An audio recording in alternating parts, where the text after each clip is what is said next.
Okay, the meeting is being live streamed in a minute. Okay, welcome everyone. Okay, welcome. The meeting is being live streamed in a minute. Hold on 1 second. Welcome everyone. Welcome to this platform. My name is Sherry Adioshun, the president of Relum Foundation. Thank you for joining us. We have a wonderful event planned for you. If you are joining us live, we welcome you. If you are joining us and you're seeing the recording, we welcome you too. As you're coming in, please mute yourself so we can have a wonderful recording for those that will be viewing the event later on.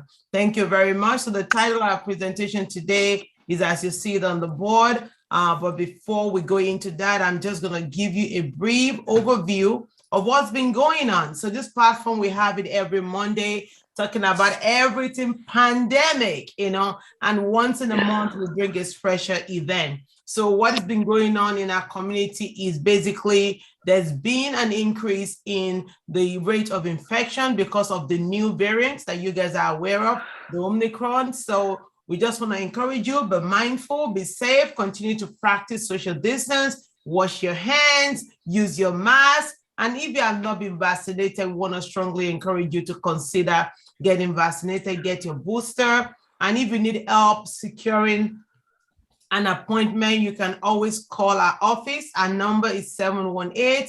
I remember you can put it in the chat. Our number is 718-471-8005. We have someone in the office between the hours of 9 o'clock and 3 o'clock, Monday through Fridays. We just want to encourage you to take advantage of that. You can also email us at Relum. You can also email us at relumf@gmail.com. relumf@gmail.com. That's RELUMF@gmail.com, and I'll put that in the chat in a minute. And I also want to encourage you to get tested. If you're about to go into a large group setting, get tested before and also get tested after, especially if you're planning to take your mask off and there are people that you haven't been around. So let's be safe. Public health is a responsibility of each and every one of us. Let's practice safe interaction in our day-to-day. Thank you very much. So I'm going to hand it over to our very own program director, medical director, Dr. Sherry Crony. She's going to come and introduce the program that we have today. Dr. Crony, over to you. Hi. Good evening, everyone, and thank you so much for joining us this evening. We are here with a very special topic, and that is mental health. A lot of people ignore the issue, but we are here today to bring the issue to light, to talk about our mental health around the holidays. And, some people experience depression around the holidays, anxiety, mood changes, etc. And we're here to discuss that. And, we have our children who are also affected, and we're here to discuss that as well. And especially during this pandemic where we have lost a lot of people. A lot of people have succumbed to COVID-19. I think today they announced in the US, there's close to or over 800,000 people who have succumbed to COVID-19. And so that means that there's a lot of families, there's a lot of people, friends, etc., who are remaining and struggling with the loss of loved ones and friends and family, and even those that you may not know, but just to understand that so many people have been affected.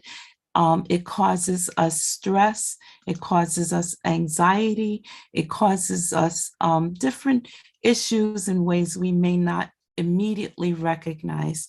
So we're here tonight to discuss. This is an important, critical topic. So we're here to discuss that with Anita La Rosa and Sherry's going to introduce her and Dr. Elena Zerpa. Anita LaRosa is going to talk about adults, and Dr. Zerpa's specialty is children.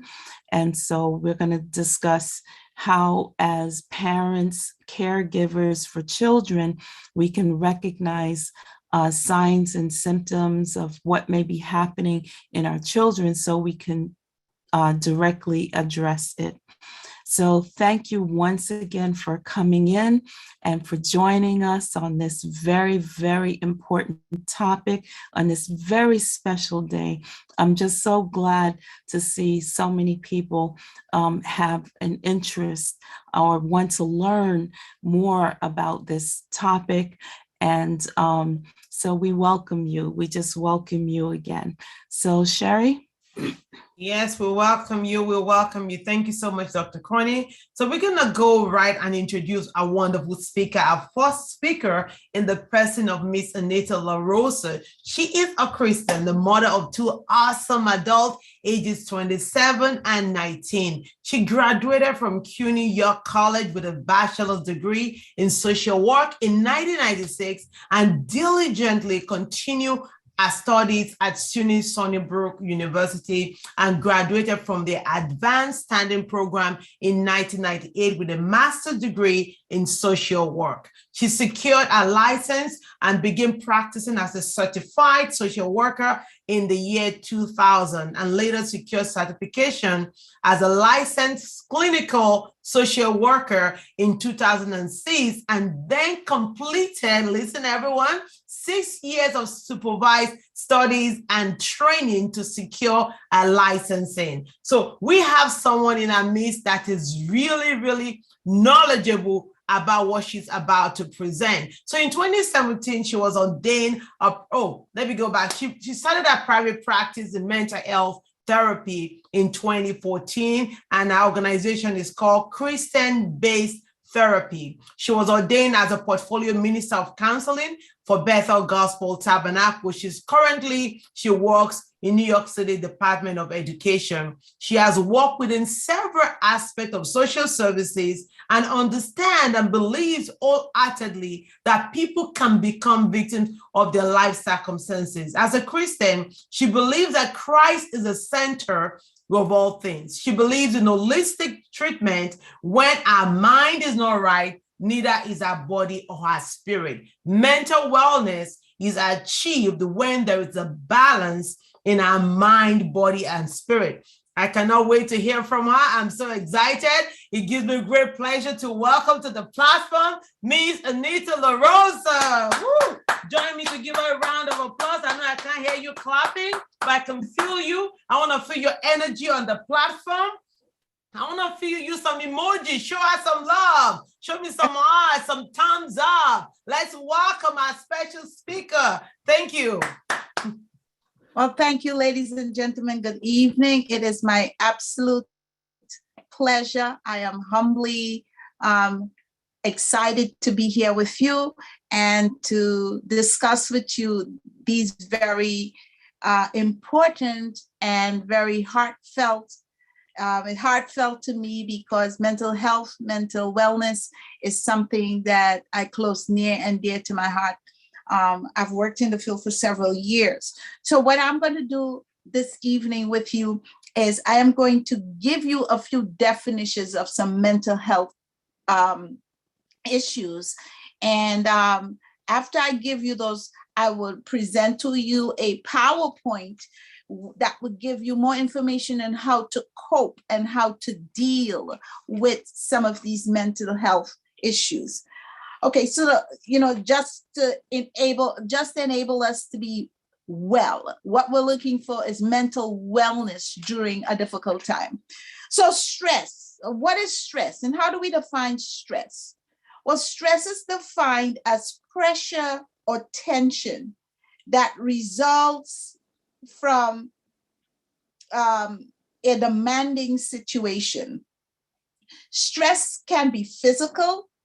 Stress can be emotional, stress can be psychological, or it can be a combination of all. Stress can be positive or negative. And you'd be like, positive stress? What is positive stress? Well, I am glad you're asking that question, because positive stress is called eustress, EUSTRESS. And that is like stress. Let's say, for example, if you have an exam that's coming up and you feel a little bit of tension, anxiety, palpitation, sweaty palms a little bit, that's called eustress.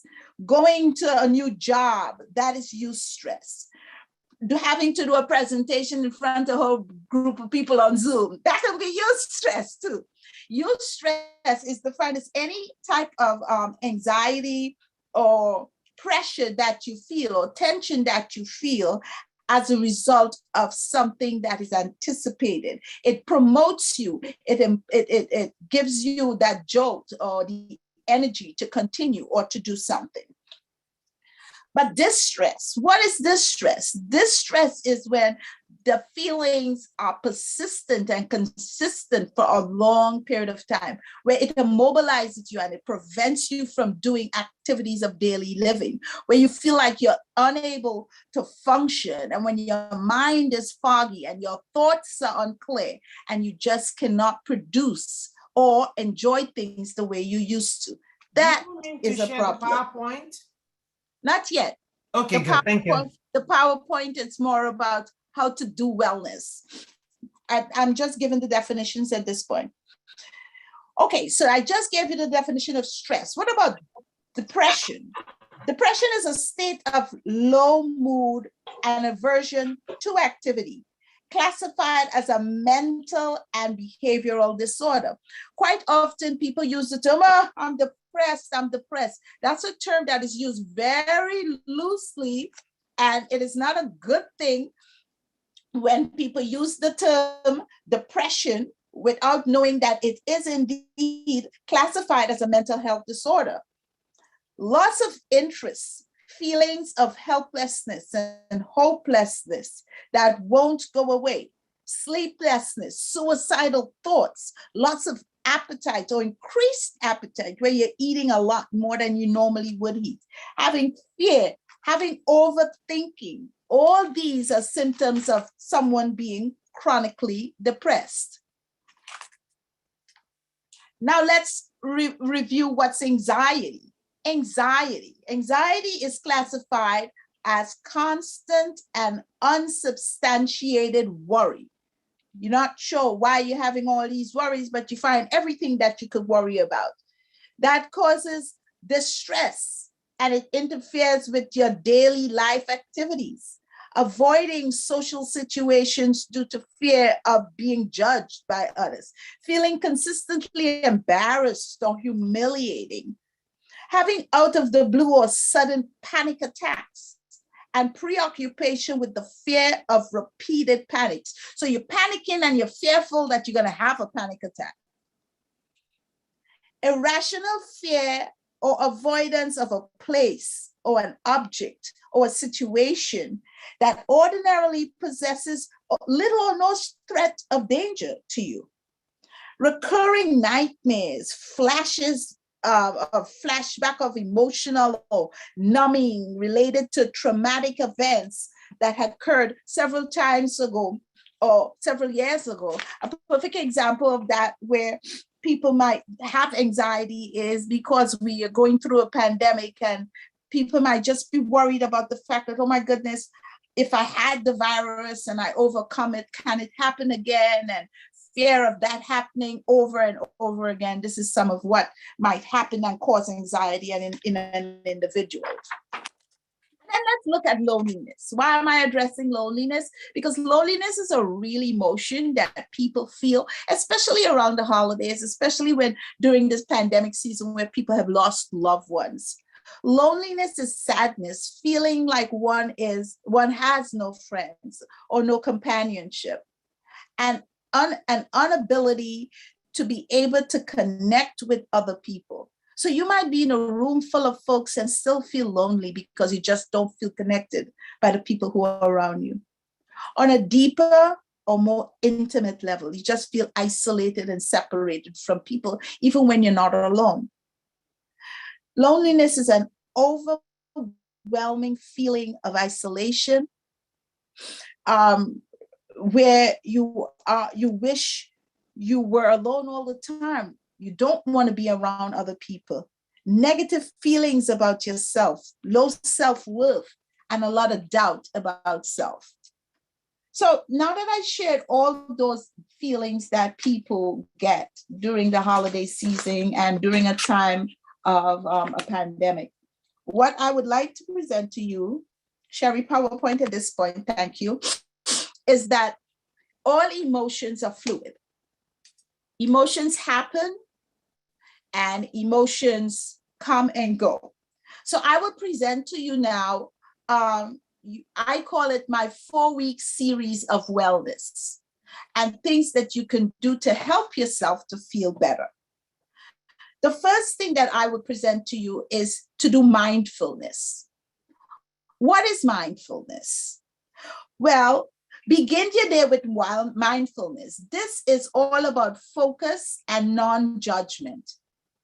When being mindful, we secure a posture of sitting still and being comfortable in our bodies.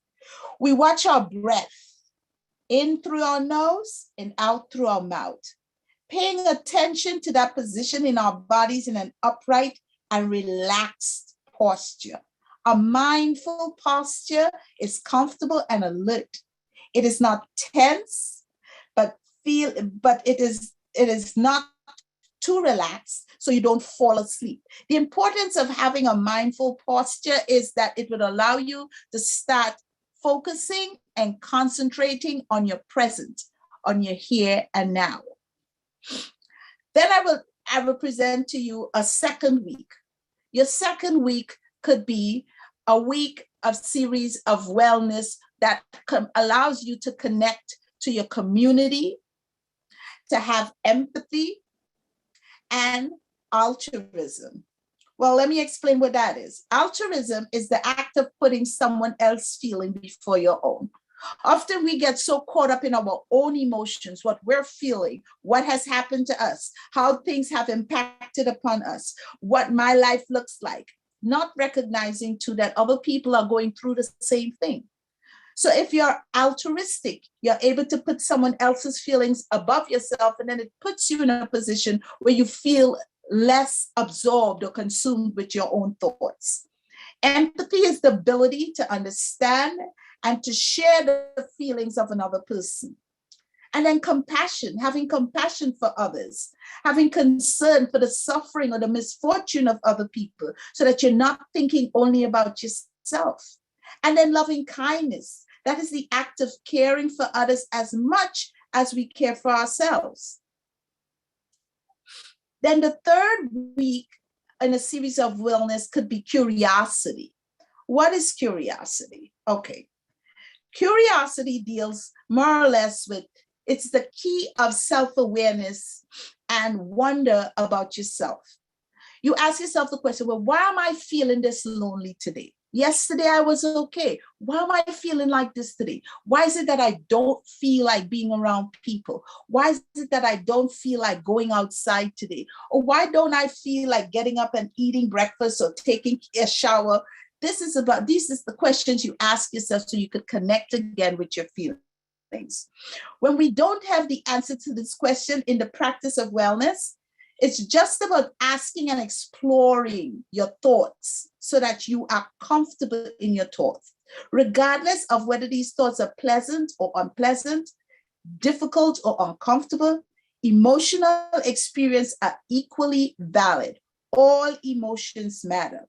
Use self-curiosity to be open to all your emotions. In other words, don't block your emotions. The 4th-week series of wellness is contentment and balance. Next slide, please.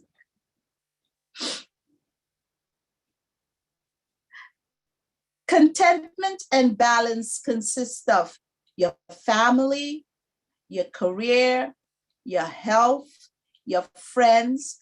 Life is a balance, and I will include in there spirituality. That's what keeps us balanced as individuals. The key to contentment and balance is to unconditionally accept and appreciate all experiences as they arise. Cultivate a deeply healthy relationship to all your feelings. Don't block it. Don't avoid it. Don't run from it. Deal with your feelings, but don't cling to them. Your feelings are fluid. I tell people all the time, the one thing that you can depend on every day about feelings is that they can and they will change. Feel all your emotions fully while loving and appreciating them as they come and go. Accept your emotions, because accepting it and working through it is important to wellness. Thank you.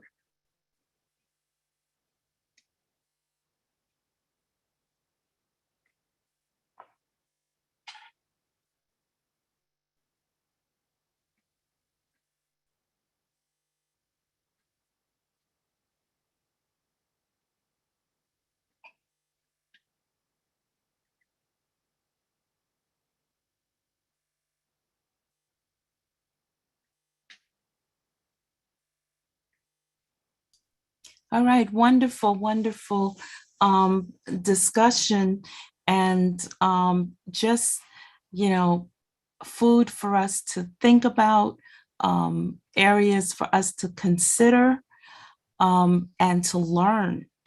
That's what this platform is about, is learning. And we have the opportunity tonight to learn how we can overcome some of the challenges that we face. So I want to thank you so much for your presentation. We're going to, we're not ending here. We're going to ask Dr. Zerpa to speak. And then afterwards, for everyone, we'll have an opportunity for questions and, for discussion, more discussion. So at this time, I would like to introduce my friend, Elena Zerpa, MD, a graduate of the Central University of Venezuela. And she did her residency training in psychiatry at State University of New York Health Science Center in Brooklyn. Okay, so she is not unfamiliar with the New York area or experience at all. She also did her fellowship at SUNY Downstate in child and adolescent psychiatry. She holds certifications in addiction for youth, and just so many other areas that she's tasked with. And now today she's focusing on behavioral health in children, mood disorders, anxiety, psychoses, ADHD, okay? And she treats, as I said, children and adolescents. So she is a behavioral health specialist, but she is a specialist with a difference. She currently practices in South Florida, but she possesses all the qualities of a great physician. A great physician is one who listens, who's thoughtful, who's attentive, and who's passionate about what they do. And she executes her practice with prayer. She goes the extra mile. She loves her family. And, her practice is not a job, but it's a ministry. So she's really connected, and she really is concerned about the health of the children that she meets and the parents of these children, and how that they can just, make it through whatever challenges they're facing. So without further ado, Elena, I'm going to let you have the floor. So if you can unmute yourself. Yeah, I think. Okay, great. Hello, everybody. My name is Elena Serpa. I'm a psychiatrist, like Cheryl was presenting. It's great to be in New York area again, even if it's just by video. Since we started the COVID, my experience has been incredible and going through different stages with the children. And it's been incredible seeing the changes in some of them and some challenges that we as physicians and mental health professionals have. Today, we will talk about mental health, as Ms. La Rosa was explaining before, everything and definitions. All of those include children and teenagers also. You know, depression, anxiety, stress, it's very important to understand what it is and to use the terms accordingly and in the right way.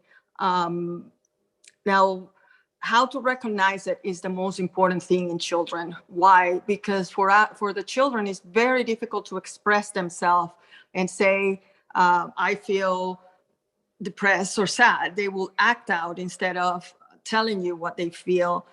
Teenagers may get a little more angry and isolated or get more argumentative with you. They don't have the capacity that adults have to express themselves. So you will have a lot of these difficulties when you are confronted with children. So for all you parents that are out there, caregivers, teachers, anybody who you start seeing any of these things, I will advise just go talk with them, see if you can get them to get help, because right now it's been very difficult for them.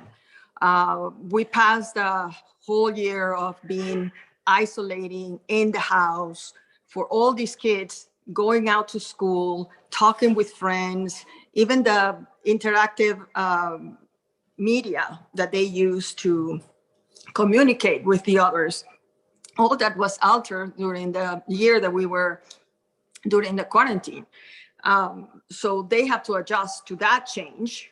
And on top of that, they are in an environment with parents that are going through their own change too. Like Ms. La Rosa was saying, they have their own emotions, their own concerns, their own issues. As parents, we were concerned of getting infected, how we protect our family, how do I maintain the house, how do I pay my bills?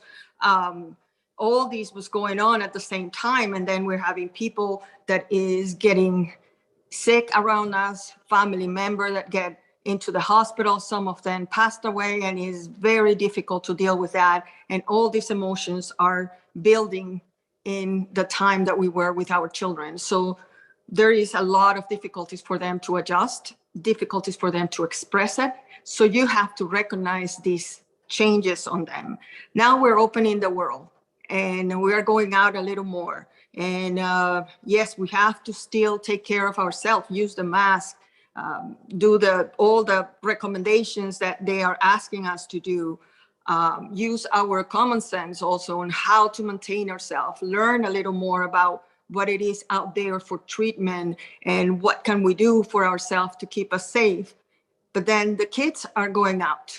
The kids are dealing another change. The world is not the same as it was before. We have to do a lot of other things. We're not allowed to do meetings that are big. Now everything is different and it's another transition for them. We're coming to the season. What is that? The seasons usually feelings get overwhelmed. We start feeling and thinking more about our people that we love, the people that we cannot see, and we're going to start thinking about the people we lost. So these are moments very important for parents and teachers and everybody around children to recognize what's going on with the children. So you're going to start seeing a lot of feelings of fear, anger, sadness, worry. They're numb, they're frustrated. You're going to see changes on appetite, on energy, desires and interests.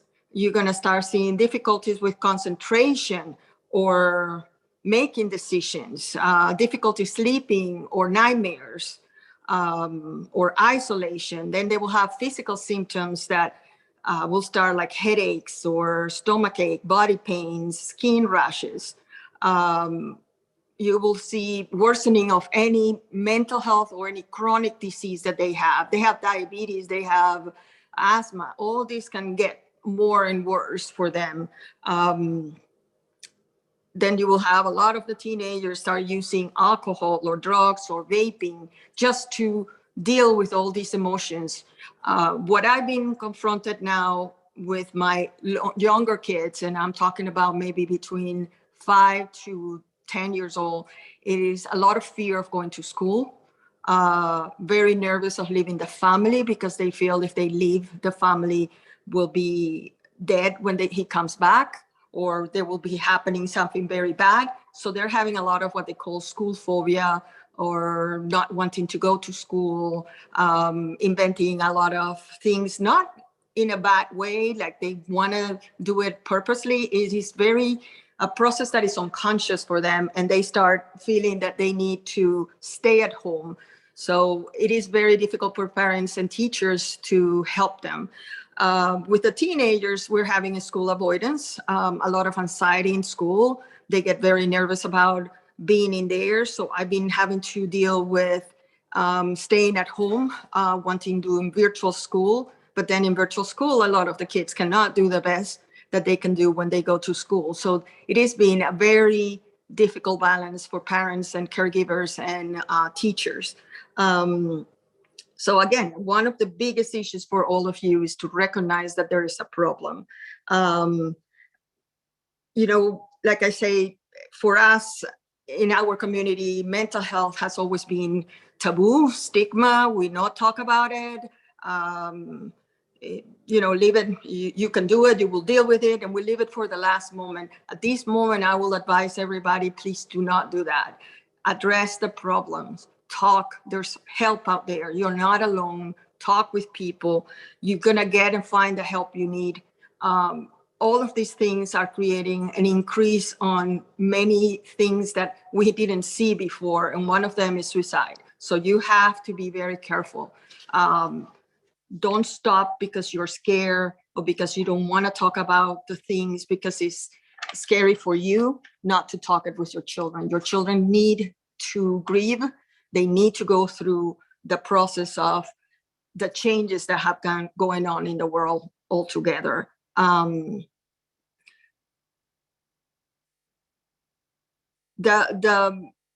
other important point that I want to make is we need to teach them how to deal with this stress. And like Ms. La Rosa was saying, we need to take time, not only for ourselves, because we have to also be healthy to be able to process all these issues. We have to help them also deal with them in their own way.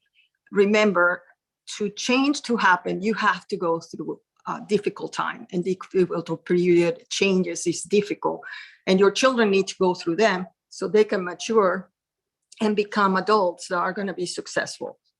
So let them go through their process.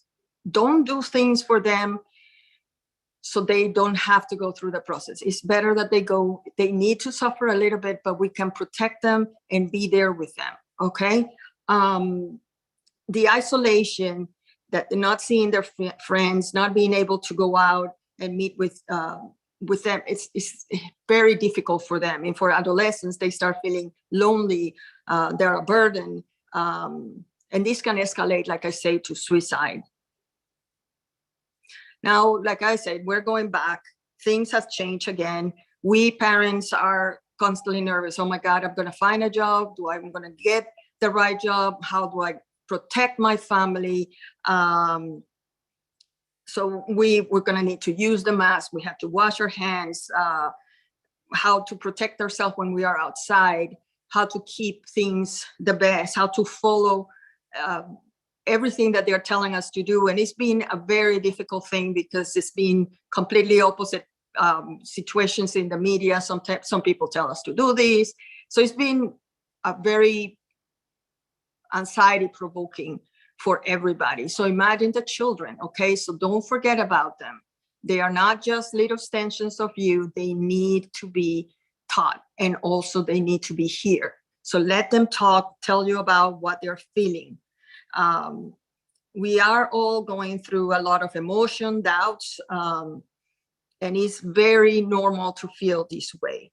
Now we need how do we cope? How can we deal with all these things? And Ms. La Rosa was really good on giving us about mindfulness and the 4-week program that she has. I think it is a very good program.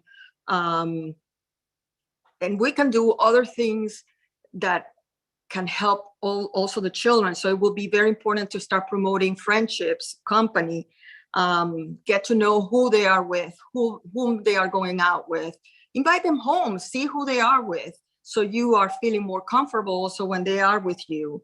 Start to use your time that you have free. And I know we all have a lot of difficult time balancing work and home, but that time free, I'm not saying spend money or anything like that, but you can spend time with them.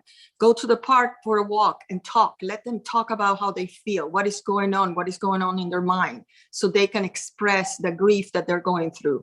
If you have lost any member in your family, talk about it, don't hide it. This is the moment to talk, to let them see how they feel and tell you what they want, so you can start learning how to handle these and normalize the life for them and for yourself also. Try to invent activities that you can share things, like if you're going to have dinner, invent a game so all of you can talk and intervene.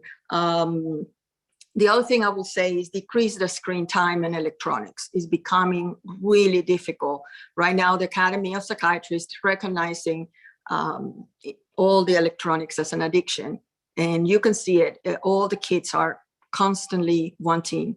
And then we have other mental issues coming around that. I cannot emphasize the importance of talking to your children and using the time together to involve them so they can start communicating better.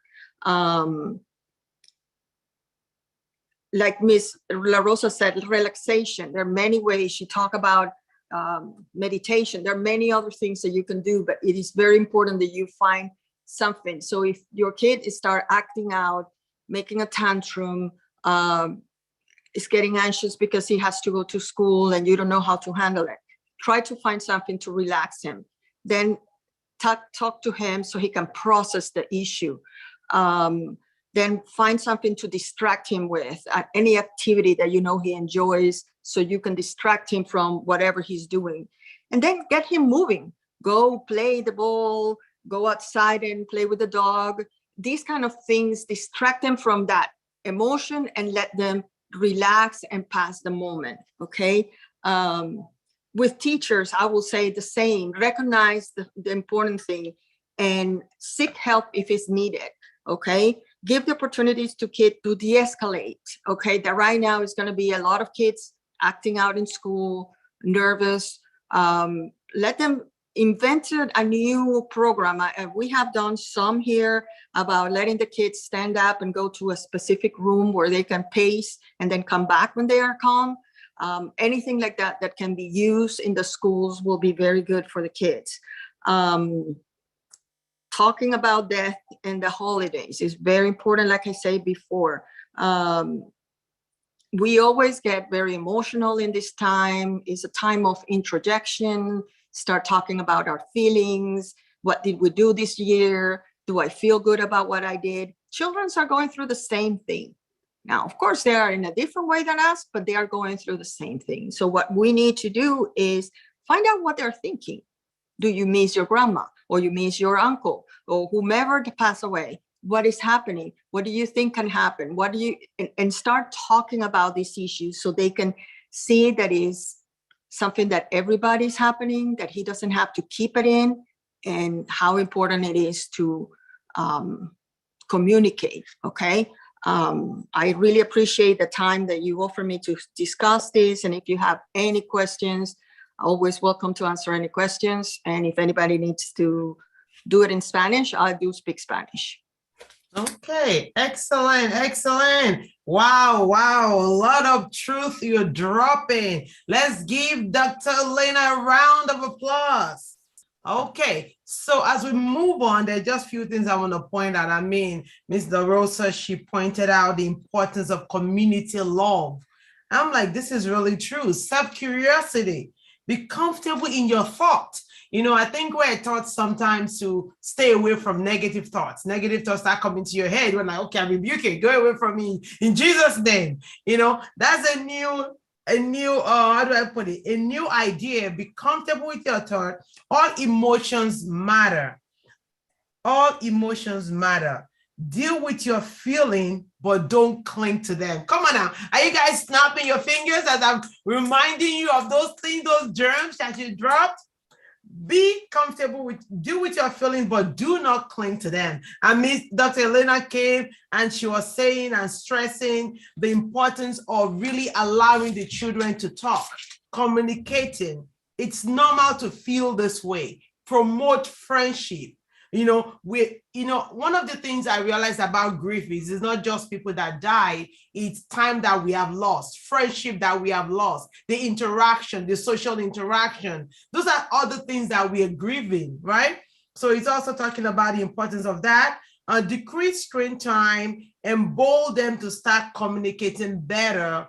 What else? There's something else. Let them go through the process. I thought that was like really like late. That's like on fire kind of thing. Let them go through the process and then we'll be able to appreciate, I think at times as parents, we don't want our kids to suffer, right, Dr. Cody? We don't want them to go through what we have gone through. We have the solution. We're like, come on, this is the solution. Just take the solution and walk with it. But no, the experts have told us this evening that we have to allow them to go through their own process. That is so awesome. So I'm going to add them back to the platform. I have a video I would like to share. If the time permits, I'll share it with everyone. If not, I'll just send it by email to everyone. So now, wonderful, wonderful panelists. You guys were really awesome, right? Let's give them a round of applause. Show some love. Come on. Let's show me some emoji in the chat. Your heart, thumbs up, clap up, clap up, clap up, clap up. Let's see the smile in the audience.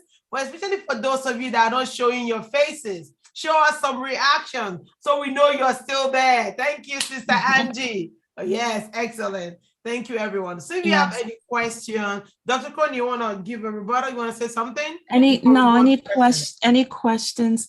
This is just so crucial of a topic, and one that as Elena said, we tend to push aside and not want to talk about or discuss, but everyone has mental health. Everyone experiences anxiety, experiences, depression. I see some hands, so I'm going to Reverend Barbara Hardy. Gar, can you unmute yourself and ask your question? Yes, I was, first of all, this is very informative. I wasn't looking for it to be this good, but it was really good. Which we were talking about the process, letting them go through that process. Sometimes we don't let the children go through the process because we don't want to go through it with them. Because sometimes that's when they really act up. It's when we, let them like have their way. We don't want to go through. We don't, so we restrict them. And when we do that, they go into themselves. And we don't want that to happen. Because when they do that, then they look for other avenues other than their parents. So I was wondering if you had any intake on that. What can you do to a parent do to feel more relaxed, letting the children go through that process so that they won't feel like I can't come to them, they don't have the patience. So they find somebody, they're going to find somebody else or something else. What can you do to distract them from that? Any of the panelists want to take that? Well, I think that the first thing that you need to do is accept that you have those feelings. Okay, it's okay. It's okay to feel that way. We are all scared of talking about our feelings, and we don't want to see ourselves. That's why it's so difficult to go through therapy, because who wants to see each other in a mirror and see everything that we do wrong? No, we don't want to do that. But if you realize that you're having this problem and that you want your children to be different in that aspect, then you're going to start saying, okay, what can I do? So you will be able to open up. Now, to be relaxed, I think that maybe for you, start accepting the feeling, saying to yourself, it's okay to go through this, and then hear what the kid has to say. Sometimes the kid doesn't want to have all the details that we think are horrible for him to know. What they want to know is that you are with them, that you understand what they're going through. And that's it. You don't have to go deeper than that. Sometimes they want more things like, who was that uncle that died? Why he died? Or what is that process that you have to go? Whatever is the process that is going through, it may be immigration, it may be losing a friend, whatever it is, just be sure that your answer to the level that the client is asking. I mean, sorry, the kid is asking, we say client. It is very important that we see what they want. Because sometimes they're asking you something as simple as, what is his name and why he died? Or, mommy, why are you feeling sad? Mm-hmm. Great. Another thing, Larissa? if I add, I think with adults, the difficulty or the challenge that we face is that we feel we have to fix it. We're parents and we feel if our children come to us with a feeling, an emotion, we have to put on our fix-it belt and fix it. We may not be able to fix the situation, but you may definitely be able to listen. You know, I remember when my mother died, my son was about 6 years old, and he saw me crying and he says, "Mommy, why are you crying?" And I explained to him that his grandmother had died. And I learned from that child, because with tears in his eyes, he said to me, "You know something, Mom? Sometimes bad things happen and we don't know why." And to me, that was comforting that I could hear that from him. So in other words, you can partner with each other if you make yourself vulnerable and accessible to your children, not the hero with the cape to fix it, but be vulnerable and be able to connect with your child. Yes. Okay, let's go to Sabrina. I see you have your hand raised. You have a question, Sabrina? And then after Sabrina, Dan. Unmute yourself. Yes. Oh, okay. You can hear me now? Yes, thank you. Yes. I just want to say very beautiful information. It was a blessing. It helped me a lot with the teenager grandchildren I have. Because most of what you said, the children do act just like that. Sometimes they act up. My question is with teenagers. They have a way of running away. Like if they, I'm a grandmother, so they be like, "Oh God, here go grandma. What's she gonna say?" or whatever like that. We communicate. We have good conversation, but I notice when it gets to the pressure point, they actually run away from that part. So I'm trying to find a way to, get more closer with them. I want to decide to ask them all to give me a 1 page of the COVID and, like you said, losing a loved one, and how do they feel at times. I don't know if it's a good suggestion to do it. I'm asking because you want to relate and you want to have a conversation with them. You want to be closer to them. So I wanted all my grands, the teenagers, to write me a 1 page letter on certain topics, like how do they feel with the COVID? How do they feel of the world changing and blocking a lot of stuff for them to do? Just getting into their head. Is that a good, suggestion to do? I'm asking the two representatives that spoke to them. Ms. Larissa, you want to take that first? Well, I think it's always a good thing to create an open forum for children to express their feelings. In terms of the comfortability of writing what they feel, writing things is therapeutic, but it all depends on the individual. Not all children like writing. So I think it's a good thing to create a comfortable environment for them to talk about how they're feeling in terms of grief, loss, isolation, separation, loneliness with the pandemic. But more importantly, to help them express express their feelings in a way that they feel comfortable. Okay. All right. What I have find out that is easier for children. I think writing is great. Like I say, like Ms. La Rosa was saying, is an excellent exercise for them. But like I say, some of them will not feel comfortable writing, and they will feel like, oh, my grandma, what is she asking me to do? But I feel that if you promote that environment where they feel comfortable talking to you, I find that the best way is through regular activities, like invite them to have tea with you, or go out and have an ice cream, or go to the park and play ball with them. Whatever simple thing that you can do with them naturally, and just involve the conversation. And what do you think about these? And what do you think about this other thing? So they feel that they can open up and they will come to you. The teenagers run away from that. Is the same. We do the same thing. We hide it. We don't want to feel depressed. We don't want to feel any of these feelings. So what do? We put leads over them. What are the leads? Can be food, can be sex, can be money, can do all those things we do just not to feel for a moment that feeling, because we don't want to. So teenagers who get gruff, they get like, I'm the adult, they shouldn't be asking me these questions. But in reality, all this running away, what it is please hear me out. I need help.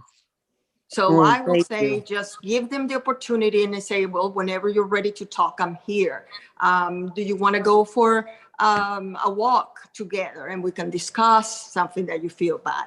And you don't need to even tell them you're going to discuss it. Just invite them to do something and then ask the questions and see if they start coming around and do these things with you. Thank you, I think ladies. what Ms. La Rosa is saying is environment to them feel calm and confident on you. Okay. Thank you. Blessing. Appreciate Thank you it. so much. Okay, Dan, can you unmute yourself, please, and ask your question? So the panelists have like 1 minute each to respond to that question. We're almost out of time. Go ahead, Dan. Yes. Okay, I just want to thank everybody. There was a lot of information. I'm wondering if this is being recorded and if we could access it again. Then I'll ask my question. It's being recorded. It's on YouTube Live. We're actually streaming live on YouTube. So if you go to YouTube and put Relum Foundation, so you should be able to find our latest post. And you can also drop your email in the chat and we'll make sure you get the recording. Okay, great. And then my question is this. For people that have like social anxiety, the pandemic, I think, actually could make things easier for them. And then they would feel guilt because it's almost like a built-in excuse. Oh, we can't do this, we can't do that because of the pandemic. I can't see you now because maybe you could address that a little. Okay, so for individuals who are struggling with social phobias, yes, this pandemic has facilitated a comfortable environment for them to stay home some more and isolate themselves from others. And I think one of the best ways to address that is to challenge yourself with social phobias. For example, if you give yourself a challenge and you say, you know what, today I'm just going to walk outside and sit on my front porch. So you challenge yourself to sit on your front porch and you feel good about that. And then the next day you say, you know what, today I'm not just going to sit on my front porch, but I'm going to walk half a block down the streets. And each day increase it.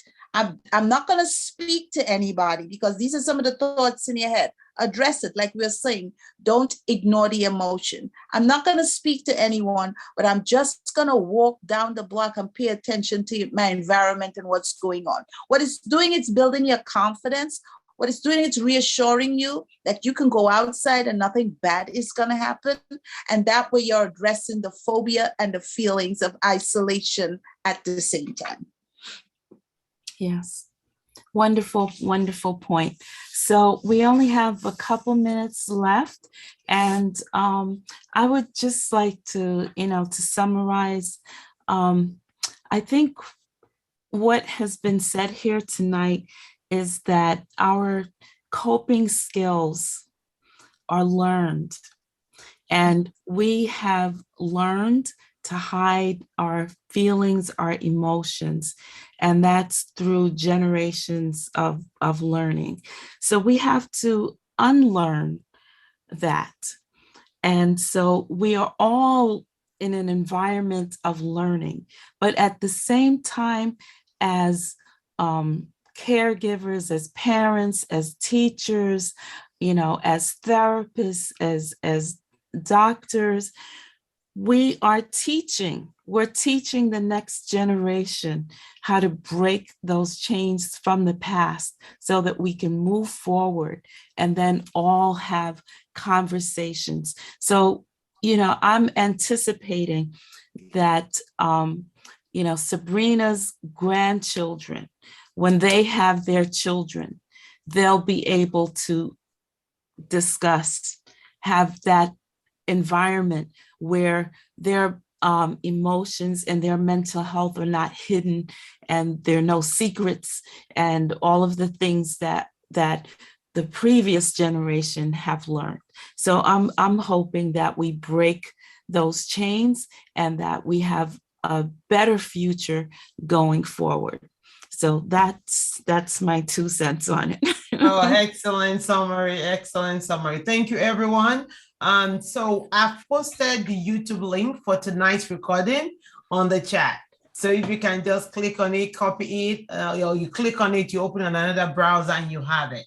And if you're interested in us sending it to you, if you miss it tonight, email us at relumf@gmail.com and we'll get it to you. Again, let's give our panelists a round of applause. Come on, Dr. Elena, Ms. La Rosa, you killed it. Thank you, and thank you, audience, for being a wonderful audience. There'll be no presentation without you guys, right? Thank you for joining us tonight. Join us again next week. We have something wonderful for you. The same platform, the same Zoom number. We'll see you soon. Thank you very much. Thank you. Thank you so much, La Rosa and Elena. Thank you. Thank you. You're welcome. I'm gonna allow everyone to unmute and say thank you to our special guest. Thank you very much. Thank you. Thank you, everyone. God bless. Thank you for coming. Thank you for joining us. Thank you. Thank you all. Thank you. Hi, Sister Sheila. I see you, Reverend Benjamin. Really good. Thank you, ladies. Thank you. Thank you so much. Have a good night. Thank you for spending your night with us. Bye, Sister Angie. Bye, everyone. Thank you. Bye-bye. Michelle that I see? Good night. Bye. Good night. Is that Michelle that I see? Michelle. Yes, Michelle. Yes. Hi, Michelle. How you doing? Okay, bye. You're muted, but okay. Okay, bye, everyone. I'm going to close.